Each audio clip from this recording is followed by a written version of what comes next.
Cinema St. Louis's The Lens is now the takeup.com, a place to gather after the film is over. I'm your host, Joshua Ray, and fear not, all your favorite episodes of The Lens featuring all your favorite guests are still here in your feed, just a little refocused. Stay subscribed to us here for future episodes, and you can follow along for new ones and more at the Takeup STL.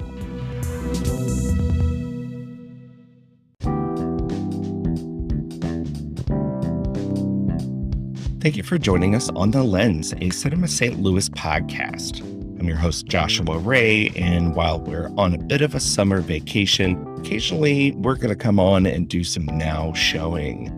We're going to be back to The Lens proper in September with our next miniseries about the films of Nora Ephron and Nancy Meyers. But until then, we're happy to present the Golden Anniversaries Film Festival talks with some key speakers talking about some of the great films of 1972. And you can go to cinemastlouis.org to see information about upcoming events, including upcoming Golden Anniversary talks you can see in person or online. You sing your heart out. I'll get you Carnegie Hall. Let's face it, Billy, we are just another band without you.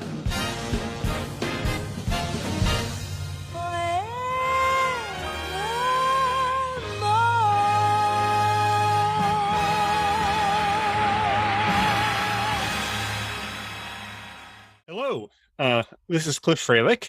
I am the Executive Director of Cinema St. Louis. Welcome to Golden Anniversaries. This is our series of virtual conversations. We also have some in-person screenings that we are thankful that we're able to do again, celebrating films on their 50th anniversary.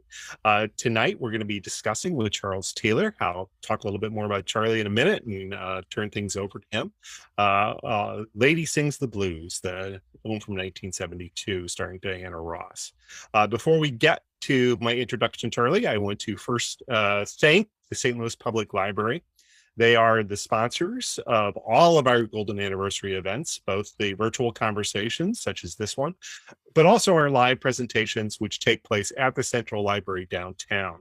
Let's talk about tonight's film. First, let me introduce Charlie Taylor. Charles is he was a longtime film critic for Salon Magazine, online publication. I wish he were still there.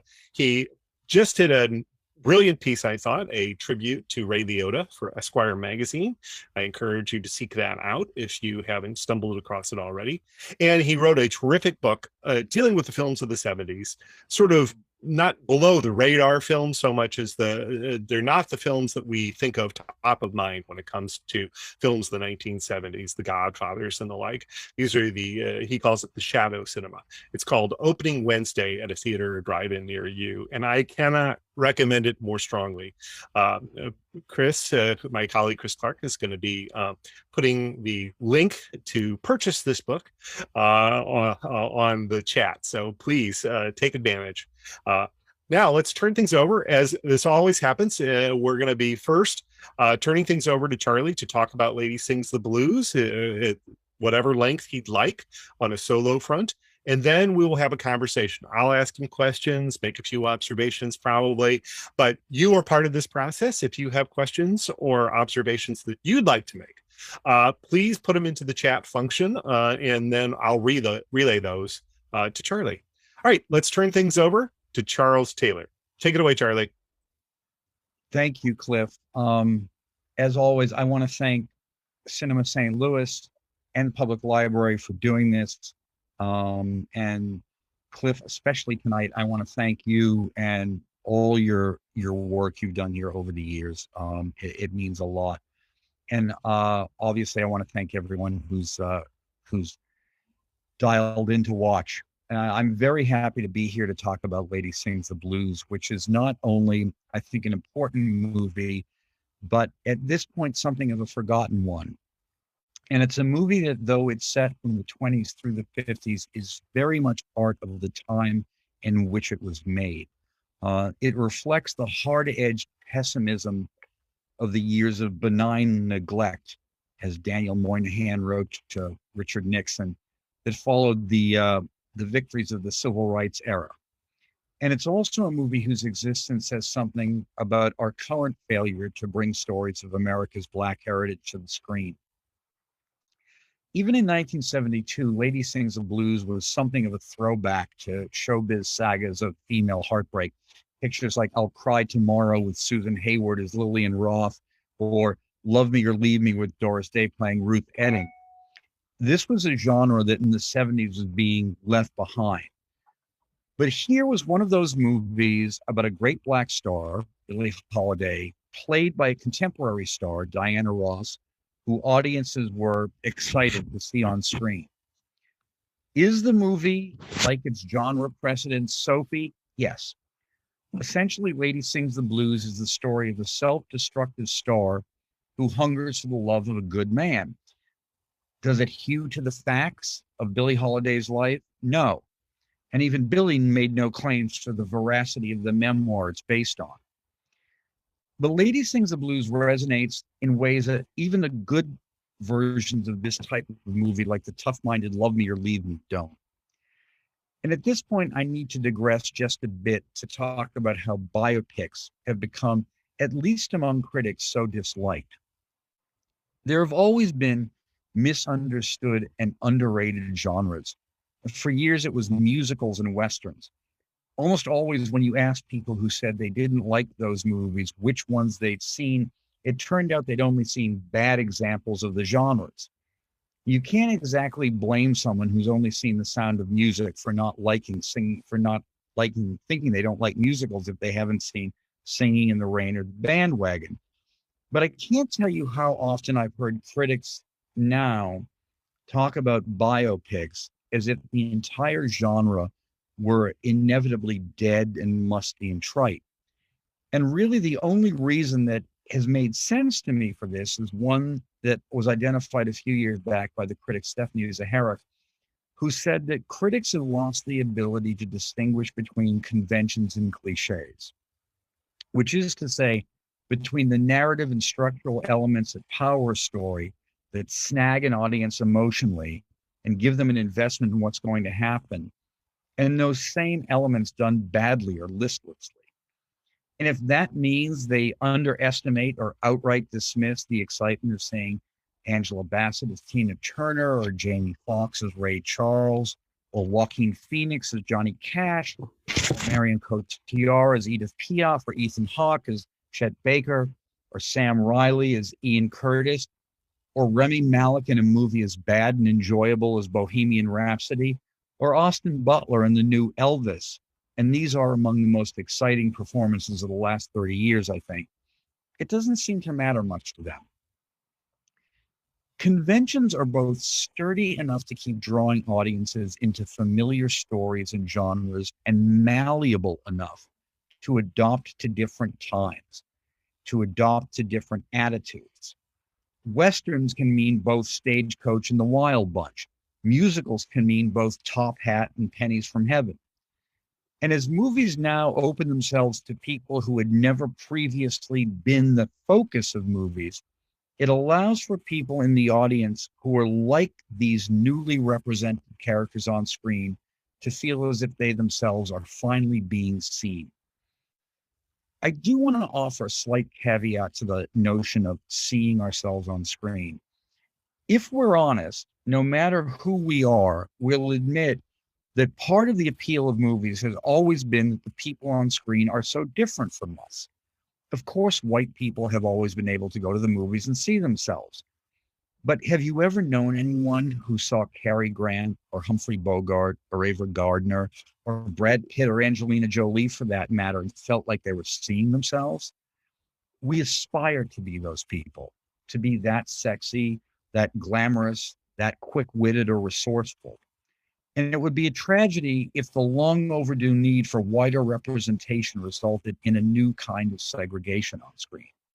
It's not only Black moviegoers who can be bowled over by Ruth Negga or Denzel Washington or Tessa Thompson, any more than only white moviegoers can be wowed by Leonardo DiCaprio or Charlize Theron. But we can't underestimate what Lady Sings the Blues must have meant for the Black audiences, the Black American audiences, especially who saw it in 1972. For the first time, they were getting to see a movie about a real person with all the glamour and production values Black movies had usually been denied. And it almost didn't happen. Last year, the Hollywood Reporter revealed that Frank Yablans, who at the time was the president of Paramount, had initially been excited about bringing a Black love story to the screen.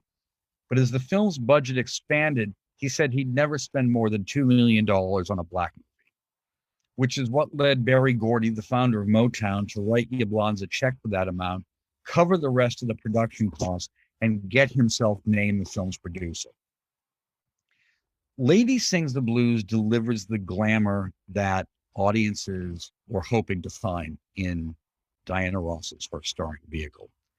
But it also makes you pay for every bit of it. The film opens as if it's a tabloid noir. Over Michel Legrand's score, with the horns being used percussively and the strings portending danger, we see a montage of black and white photos showing us Ross's Billy, booked for heroin possession, manhandled by cops and prison matrons, and forced to go cold turkey, thrown straitjacketed into a padded cell. This, the movie is telling its audience, was the reality of Black life for even the most renowned of Black Americans. It was the reality for Billie Holiday.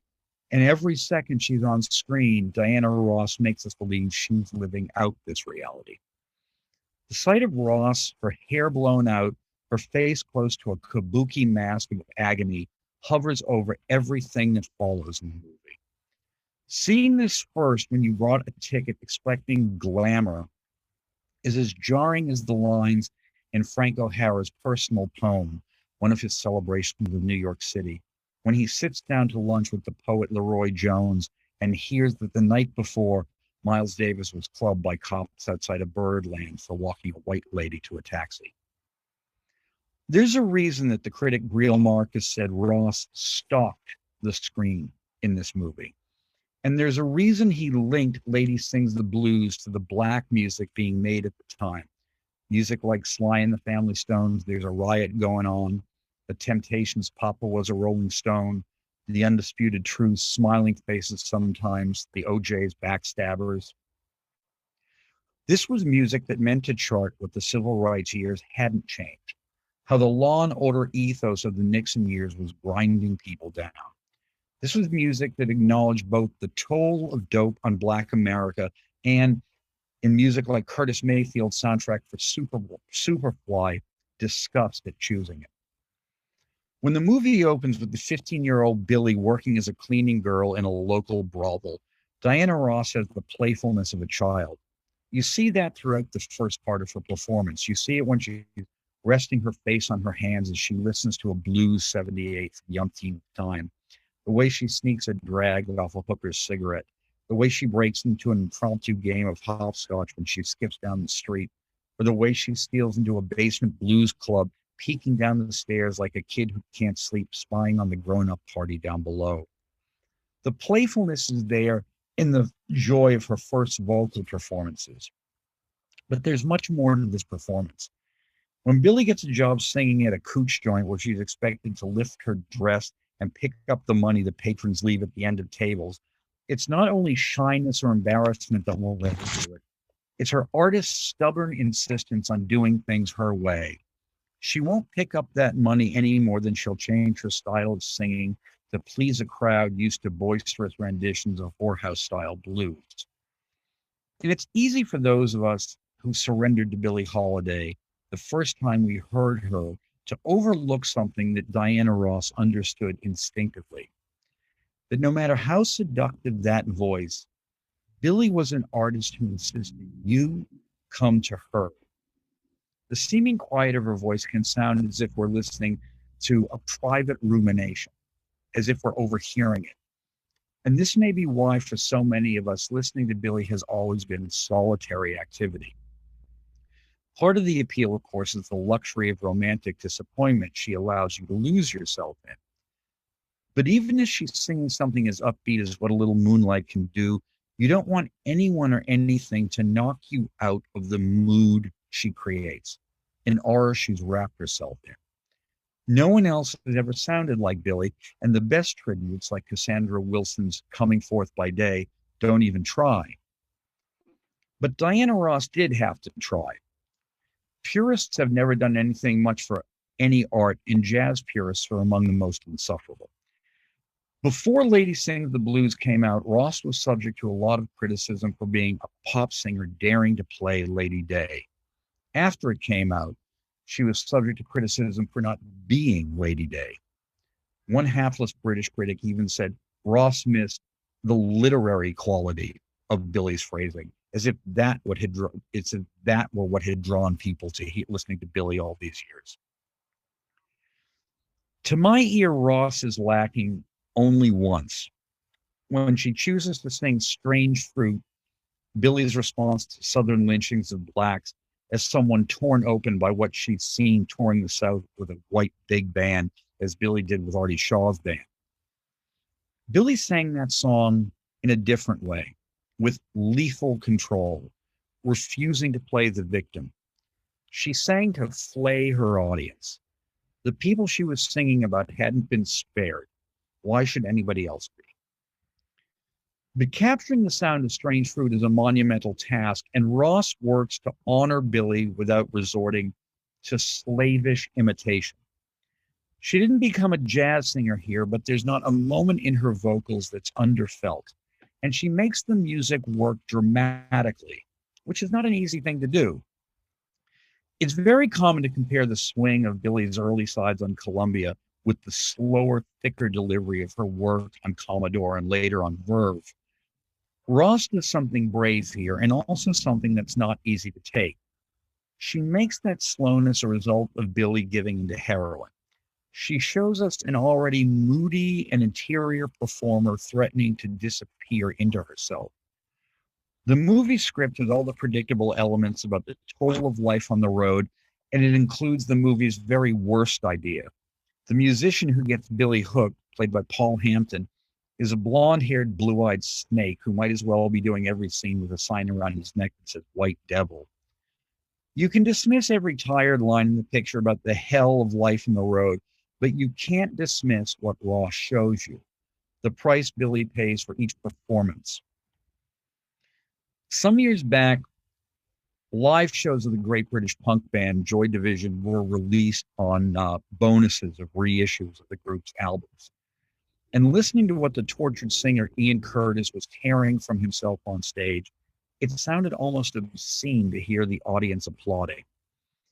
There are moments when watching Ross's Billie feels like that, watching her have to do one more number, one more encore. Much of the movie follows the ups and downs of Billie's romance with Louis McKay and real-life Billie's last husband. And as the movie presents us with Billy D. Williams in the role, he's the black Mr. Right, the prize that slips out of her hands as she can't let go of the music and can't get through the music without dope.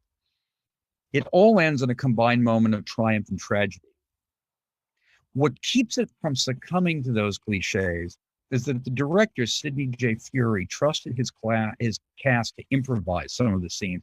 He called Ross the greatest improviser he'd ever seen, which allows the movie some looseness. It keeps it from seeming machine tool. Also, Lady Sings the Blues benefited from being made in the 70s, when even a movie as showbiz as this one didn't cushion the audience from the downbeat or the gritty. And above all, it has Diana Ross in what I really think is one of the great movie performances. And as vulnerable as she allows herself to be, it's also one of the hardest edges. I should say one with the hardest edges, with really a hard core at its center. For all the talk about how Ross, the vocalist, did and didn't capture the sound of Billie Holiday, not much was said about how Diana Ross merged with the role, what she had to shed to play it, not just the silken eroticism of her sound with the Supremes, but the patina of respectability that Berry Gordy insisted on for all Motown artists. Motown artists had to attend finishing school because Gordy wanted them to be able to play white supper clubs. Everyone remembers the Supremes hits, But do we remember albums like The Supremes at the Copa, The Supremes sing Rogers and Hart, The Supremes perform and sing Funny Girl? Lady Sings the Blues, the memoir that the movie's based on, which the writer William Dufty wrote from interviews with Billy, may not have been true to the facts, but the voice of that book is indelible. It's not the voice of someone softened by fame, not the voice of someone whose obvious musical sophistication cushioned them from the hard use of living. This is how the jazz critic George Fraser, who knew Billy in Boston in the 40s, remembered and defined her. She was a person of parts, a dicey lady with not only style, elegance, and overwhelming beauty, yet for all of it, all the chic, all the clothes sense, and the way she wore her hair, she remained true to her heritage. Think of that moment in You Keep Me Hanging On when she snaps and there ain't nothing I can do about it. The grammar itself a refutation of the Motown grooming, the hardness of Ross's delivery, a promise that she's about to make her captor's life the hell he has made hers. Think of Love Child, one of the great records of the 1960s. The wised up heir to Will You Still Love Me Tomorrow, the hard-headed precursor to Papa Don't Preach. It's one of those rare, shocking performances when the singer seems to be tearing herself apart before us, burning for the physical love to which she can't surrender, hounded by the shame of her own birth, and desperate not to pass that on to any child of hers. By the end of that song, Ross sounds like she's left her body, a wraith of sorrow and frustration, regretting in advance either of the choices she has yet to make. This is the spirit that Ross brings to her Billie Holiday. Hard, mocking, unsentimental. It's there when she ends her career as a whore by walking out on the high stepper who thinks he's going to wow her in the sack. It's there in the pleasure she takes in calling the connection who refuses her dope a motherfucker. It's there in all her interactions, much of them improvised, with Richard Pryor as her piano accompanist. Pryor's comic spirit bringing out the dirty, heedless little kid in Ross. It's there in the loving way she says she's going to devote her life to taking care of Billy D. Williams, Louis McKay, and calls him this good-looking N-word right here. Ross's Billy is the hard-boiled center of her own pulp novel, the conscious artist who can only do things her way, the romantic heroine doomed to suffer. And it's all free of vanity and great lady airs and the phony nobility of performative suffering. While I'm here to celebrate this movie and this performance, I want to risk ending on a down note by saying that sadly, I think Lady Sings the Blues also belongs more to our movie past than to our present. The demand for diversity in casting, in subject matter, in determining what filmmakers get to work is these days too often satisfied by our readiness to claim victory when directors of color or women directors are hired to work on big studio projects.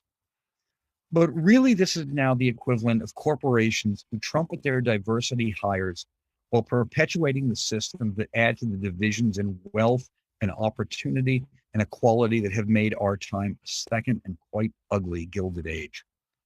The race or gender of filmmakers or stars doesn't matter when what we're getting are the same superhero movies and action blockbusters and sequels and retreads that have banished grown-up movies from mainstream American filmmaking. This past fall, we got Rebecca Hall's fine adaptation of one of the best Harlem Renaissance novels, Nella Larsen's Passing, a movie of careful, thoughtful visual design, and yet given a cursory release in a few scant theaters before being relegated to Netflix. Hall acknowledged she was lucky to get the movie made. She was the first-time director making a black and white period picture. But now that Netflix is scaling back production and some other independent production companies are in trouble, how will movies like Passing get produced? The late Chadwick Boseman was a one-man factory for Black biography, playing Jackie Robinson, Thurgood Marshall, James Brown. Where are the biographies of Count Basie, Fannie Lou Hamer, Bayard Rustin, Lena Horne, Julian Brown going to come from? What about the stories to be told around Juneteenth, the Harlem Renaissance, the Negro Leagues, the 92nd Infantry Division, the only black regiment to fight in Europe during World War II, the Freedom Rides. None of these will come when audiences are conditioned to no longer care about the past by the disposability of digital culture, and while studios provide only fantasy geared to adolescent minds. How deep can any shift towards diversity in the movies go when even the sheer future of moviegoing is in doubt? When the business plan is to divide and subdivide audiences by age and race and gender? That approach keeps movie watchers, can they still be called moviegoers, from having the collective experience of seeing not only stories from our shared past, because as Albert Murray insisted, Black history is American history, but from seeing those stories on the scale on which movies were intended to be seen, the scale that has always made movies overwhelming and undeniable, and for good and bad has allowed them to influence the culture. Watching Lady Sings the Blues now feels like an elegy for a movie past and a movie-going past, receding more and more by the day. And so it might be appropriate to end with another elegy, Frank O'Hara's poem, The Day the Lady Died, and its indelible final lines in which O'Hara, as he writes it, is thinking of leaning on the John door in the 5-spot while she whispered a song along the keyboard to Mal Waldron, and everyone and I stopped breathing. And I'll be happy to take your question. All right. Thank you so much, Charlie. That was a terrific presentation. I want to again invite viewers, if you have questions for Charlie and or your own observations about the film, to please put those in the comments section. I'll be happy to relay them. If you don't ask questions, and sometimes that does happen, I'll carry the bulk of the conversation myself. I have plenty of questions for Charlie. So let's get started with something related to the casting. Obviously, you've held up, obviously, the performance of Diana Ross is superb. And I certainly agree. I thought it was extraordinary. What's a little unusual is that Ross did not go on to have a significant film career. She only starred in a couple of movies subsequent to this, and then a couple of television films, and that's it. What explains that? I mean, it might have been a choice of Diana Ross's, but I think it probably has more to do with the Hollywood system than anything. But talk a little bit about what you think happened to prevent this obviously really fine actress as well as a great singer from going on to having a significant career on screen.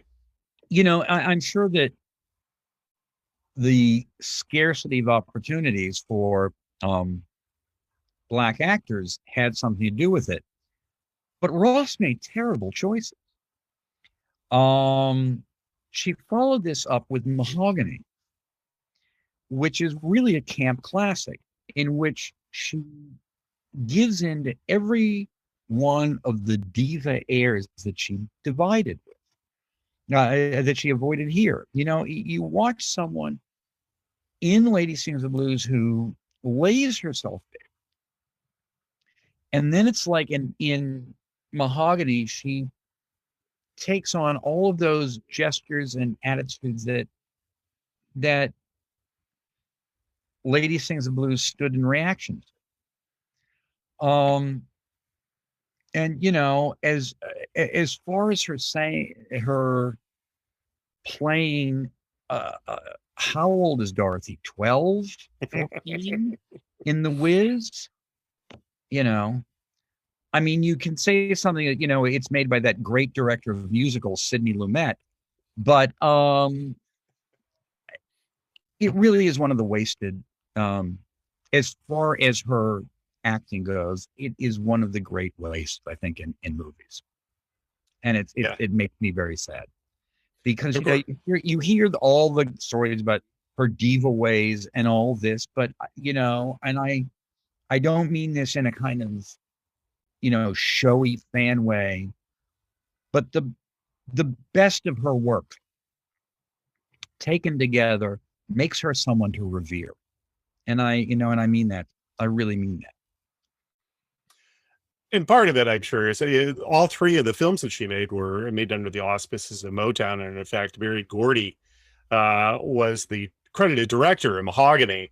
He apparently kicked Tony Richardson off the project and took over himself. And however much he may have been a music impresario, uh, he wasn't necessarily cut out to be a film director.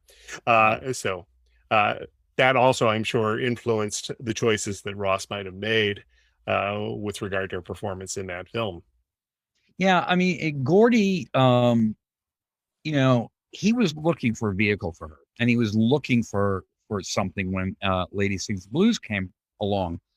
And he clashed with Sidney Furie, and he clashed with the original producer, but he wasn't the creative impetus behind it. So, it may have been that, and again, not to stint what the man did with Motown, but it may have been his great contribution was getting Lady Sings the Blues made by, coming in and providing the money when Paramount was, ready to pull back on it. Yeah. So anyway. Well, it is sad that she didn't have more opportunities to show what she could do as an actor. We clearly see in this film that she had a lot more to give, and we were unable to actually see that on the screen. Let's talk. I have a few questions and observations coming in, but first, let's talk about a few of the other actors in it. And I want to start with Richard Pryor. This is pretty early in his film career. It's not his first film. Although it's funny, I just read Pauline Kael's review of Lady Sings the Blues, in which she, in her typical way, both trashes it and also praises it simultaneously. But she describes him as a West Coast club comic. I think she perhaps didn't have a clear track on Pryor at that point, but because he was already beginning to his ascent. But I'm curious what you thought of Pryor's performance in this film as the never named Piano Man. He was just generically Piano Man.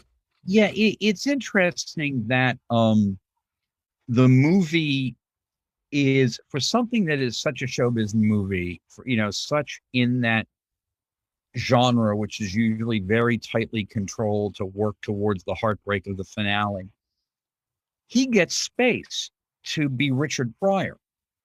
He gets space to cut up and to make jokes, and doesn't violate the story or the spirit of the movie at all. It works beautifully. And apparently he and Ross just got along great. And his part was expanded as the shooting went on. So, it's one of the rare opportunities that gave him some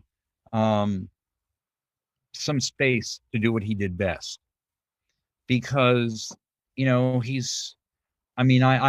one of those people who think that this is the greatest American comic who ever lived, and we miss him, and he left so sadly and so early, and we forget, talk about waste, how he wasn't used by the movies. How they shoehorned that talent, and finally it took those concert films to let people see what was so magnificent about the guy. So good for the film for giving it that giving him this opportunity. Yeah, I think that's particularly evident in that lengthy sequence where he and Diana and Billy shoot up, and they're in the room together, and they're actually having a bizarrely good time. And that's, think of drug movies. Think of drug movies. Is there anything, more numbing than watching two junkies in a room? People think, oh, you have to do this to be true to the situation. Well, junkies nod off and and it's nothing to watch dramatically. And here they are having fun, and there's a kind of horror in that, but it's also a really smart dramatic choice.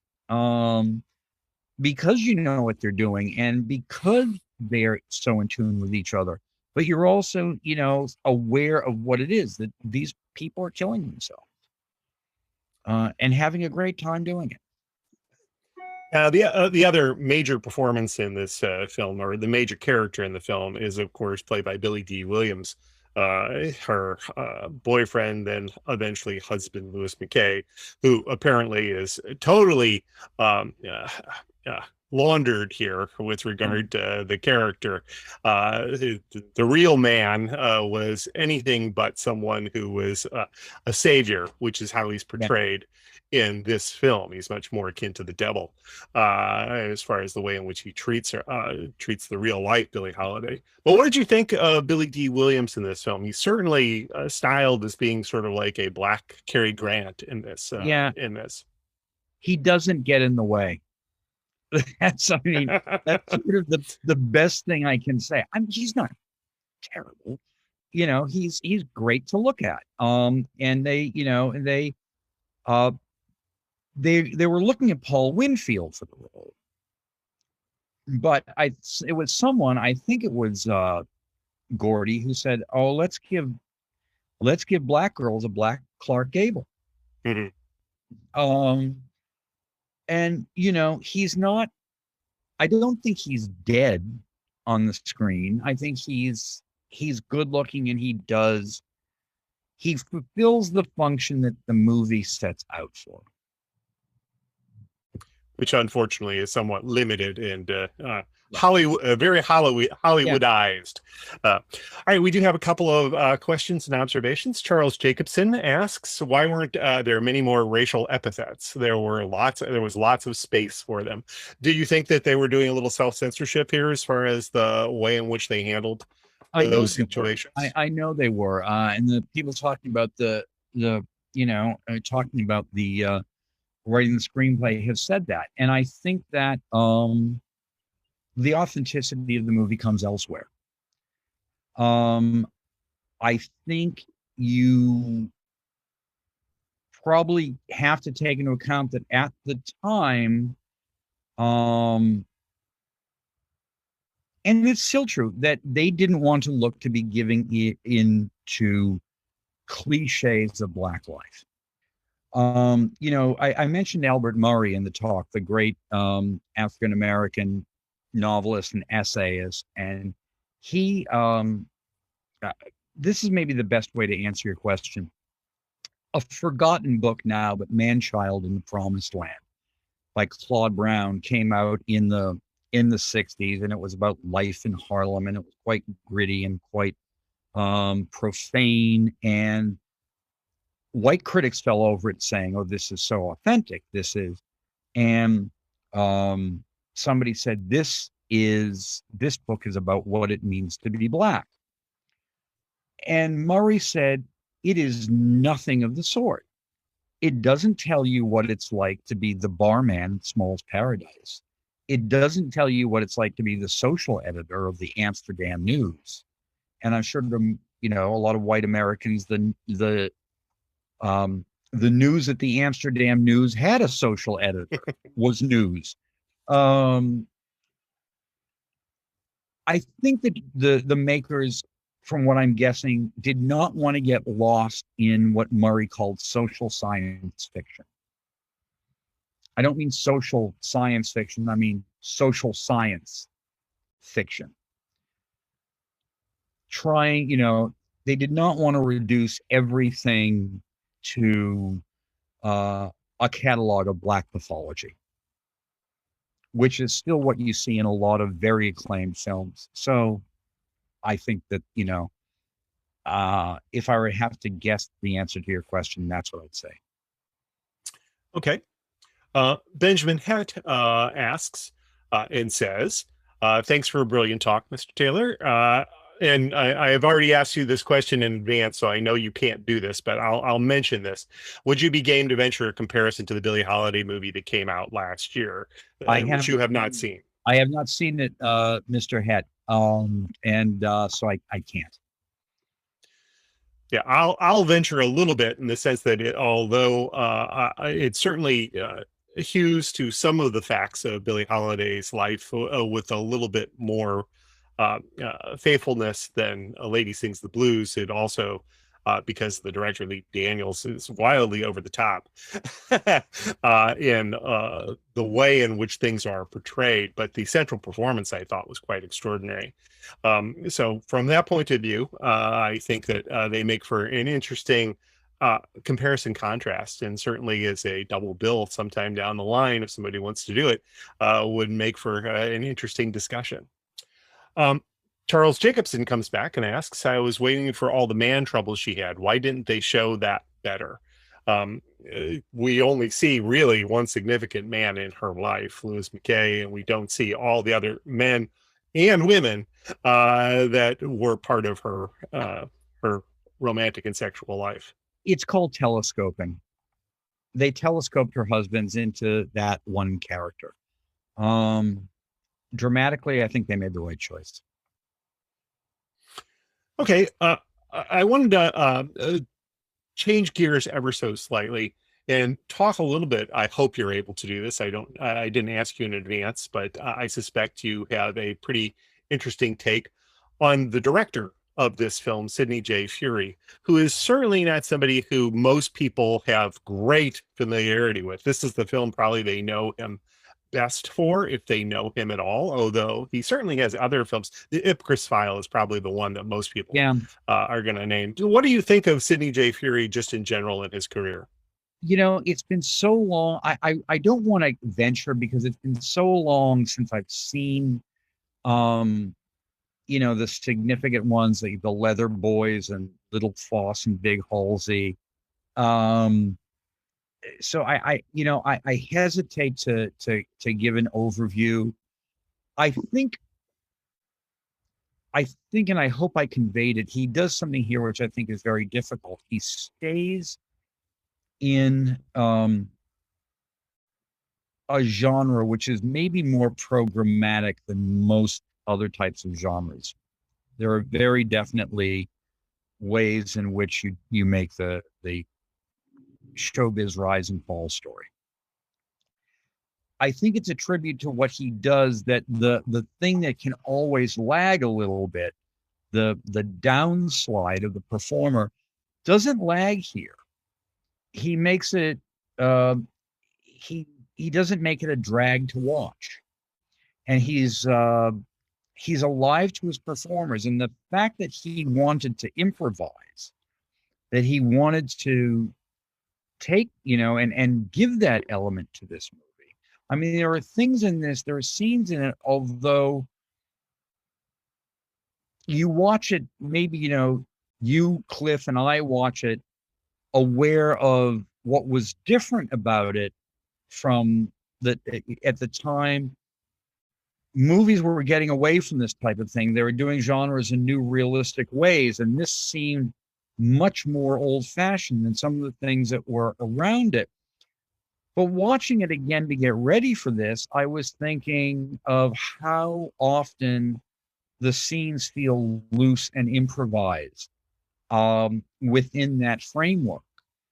How he is really trying to get into the spirit of that time, filmmaking wise.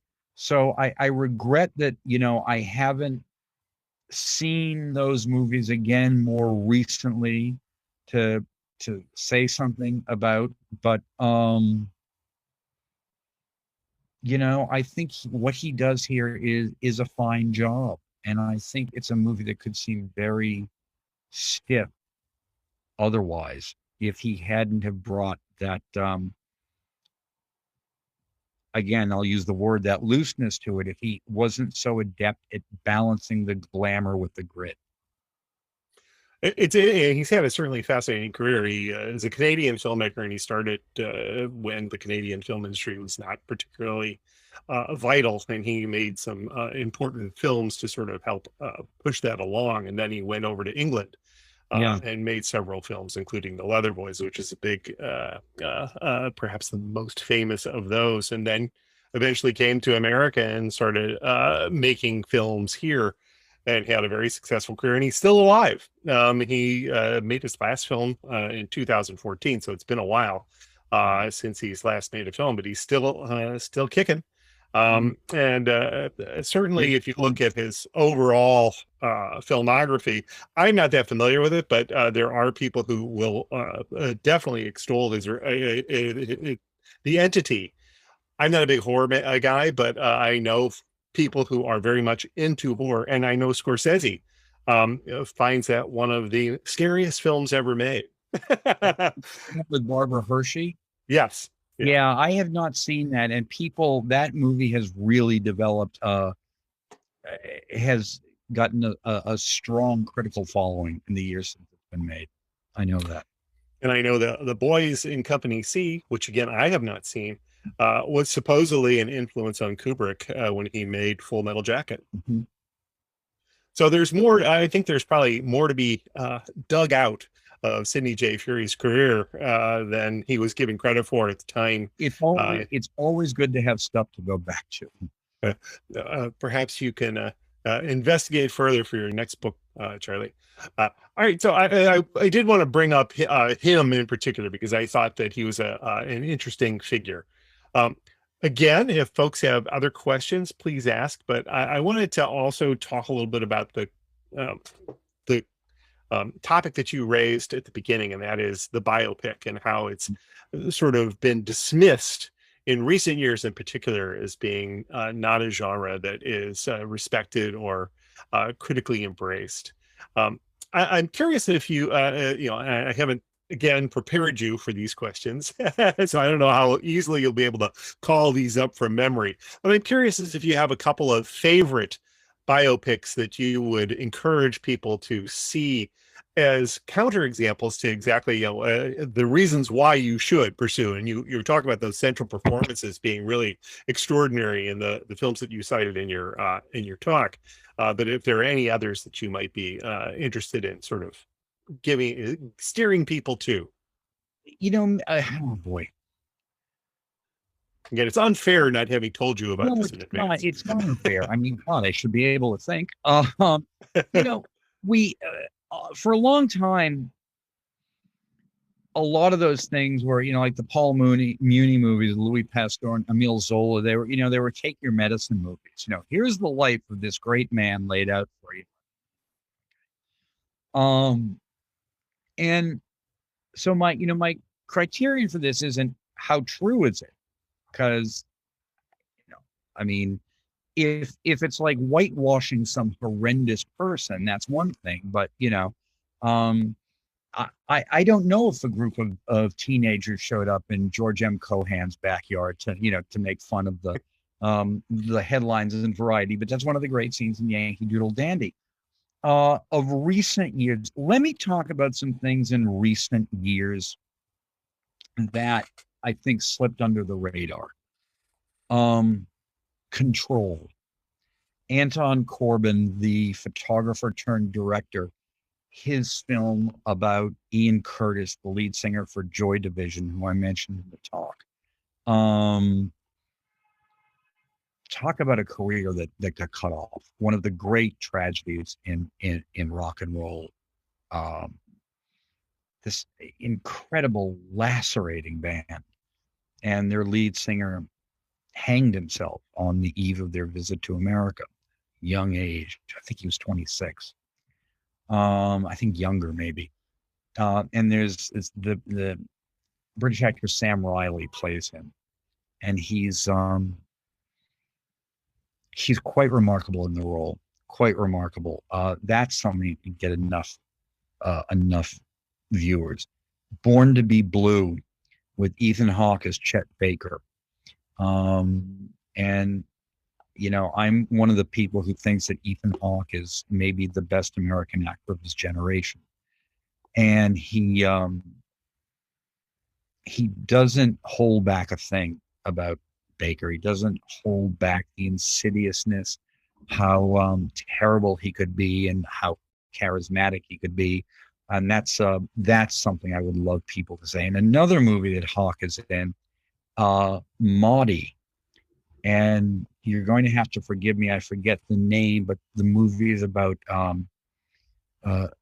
Canadian folk artist played by Sally Hawkins, and Hawk is her husband. And almost nobody saw that a few years back, and both of them are sensational in it. And a flawed movie, and God, I feel embarrassed that I don't remember the director's name.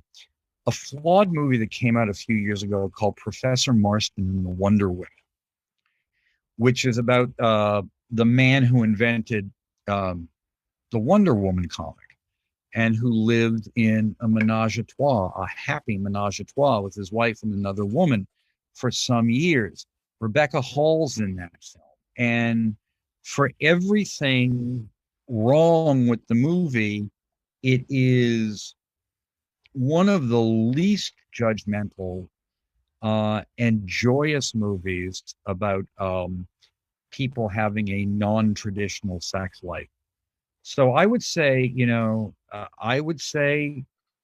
seek those out, because they're there to be seen, and they're all worth your time. The writer director of Professor Marston and the Wonder Woman is Angela Robinson, by the way. Yes. Marston's a fascinating character, since he was also the inventor of the lie detector, as well as the creator of Wonder Woman. Yeah. Wonder Woman.